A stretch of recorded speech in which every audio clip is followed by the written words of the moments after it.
হিতোপদেশ অধ্যায় 10 সেখানে 9 পদে লেখা আছে, যে সৎ পথে চলে সে নিরাপদ। যে সৎ পথে চলে সে নিরাপদে থাকে। হ্যাঁ, যে ঈশ্বরের পথে তার জীবনকে সমর্পণ করেছে অবশ্যই সে নিরাপদে থাকবে। প্রভু তাকে চিরদিন নিরাপদে থাকার প্রতিশ্রুতি তিনি দিয়েছেন। আমরা জানি, আর যখন মোশে মিশর দেশ থেকে সমস্ত ইসরায়েলীদেরকে উদ্ধার করে নিয়ে এলেন কানান দেশে, তখন অনেক লক্ষ মানুষ মোশির কথা শুনে বেরিয়ে এসেছিল, কিন্তু সবাই কানান দেশে প্রবেশ করেছিল যে প্রতিশ্রুতি দেশ প্রভু দিয়েছিলেন। তাদের মধ্যে মাত্র দুজনেই প্রবেশ করেছিলেন, একজন ছিলেন যহোশুয়া আর একজন ছিলেন কালেব।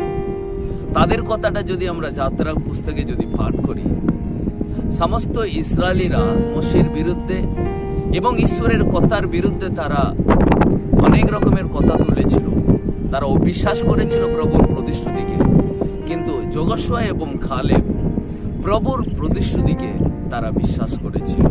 প্রভু আমাদেরকে কানান দেশ দেবেন, সে দেশে আমরা উত্তরাধিকার হব, সে দেশে আমরা থাকব, সেটা তারা বিশ্বাস করেছিল। এবং বাকি সবাই যখন তারা অবিশ্বাস করেছিল, মোশির বিরুদ্ধে উঠেছিল, প্রভুকে পরীক্ষা করেছিল, কিন্তু যহোশুয়া এবং কালেব দুজনে কোনোভাবে কোনো পরিস্থিতিতেও তারা ঈশ্বরকে পরীক্ষা করেছে। তারা নিরাপদে কানান দেশে প্রবেশ করেছে। ইসরায়েলি দেশকে প্রভু যে দেশ প্রভু তাদেরকে দিয়েছেন, মিশর দেশ থেকে মোর দ্যান 20 লক্ষের বেশি লোক বেরিয়েছিল, কিন্তু যারা বেরিয়েছিল তাদের মধ্যে মাত্র 2 জন মিশর আর কানান দেশে প্রবেশ করেছিল, যহোশুয়া এবং কালেব। তাদের সম্পর্কে বাইবেলে লেখা আছে, কারণ তারা প্রতিশ্রুতিকে বিশ্বাস করেছিল। তারা মাঝখানে কোথাও প্রভুকে অবিশ্বাস করেনি। পরিস্থিতি এসেছিল অবিশ্বাস করার মতো, কিন্তু তবু তারা প্রতিশ্রুতির উপরে নির্ভর করেছিল। তাই যে সৎ পথে থাকে সে নিরাপদে থাকে। প্রভুর প্রতিশ্রুতির উপরে নির্ভর করে যে চলবে, তার পরিশ্রমকে প্রভু ফসল দেবেন। হ্যাঁ প্রিয়, আজকে আপনি দাঁড়িয়ে আপনি বসে আজকে এই কথাটা ভাবছেন, আমি কত ভালো কাজ করেছি, কিন্তু কেউ আমাকে, আমি যে ভালো কাজ করেছি সেটাকে কেউ আমাকে ভালো নাম দিচ্ছে না। আমি যে পরিশ্রম করছি কেউ আমাকে দিচ্ছে না, আমাকে দেখছে না। আমি কিন্তু করেই যাচ্ছি, কিন্তু কেউ কোনো গুরুত্ব দিচ্ছে না।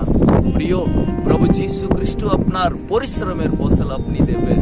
হ্যাঁ, আপনি যা কিছু করছেন, যা কিছু পরিশ্রম করছেন, ওই ফসল প্রভুই আপনাকে দেবেন। যে সৎ পথে চলবে, সৎ পথে যাওয়ার জন্য তৎপর হয়ে চলবে, প্রভু তাকে নিরাপদে রাখবে এবং তার সমস্ত কিছুর তিনি ফসল দান করেন। কালেব তিনি উত্তরাধিকার হলেন, তার পরিবারকে যহোশুয়া আশীর্বাদ করেছিলেন, সদা প্রভু তাদেরকে আশীর্বাদ করেছিলেন, একটা দীর্ঘ আয়ু তিনি দিয়েছিলেন। তাই প্রিয়, আমরা যে পথে রয়েছি, যে বিশ্বাস আমরা স্থাপন করেছি, যে প্রতিশ্রুতিকে আমরা গ্রহণ করেছি, তার উপরে আমরা নির্ভর করে চলবো, যাতে প্রভু আমাদেরকে নিরাপদে রাখবে।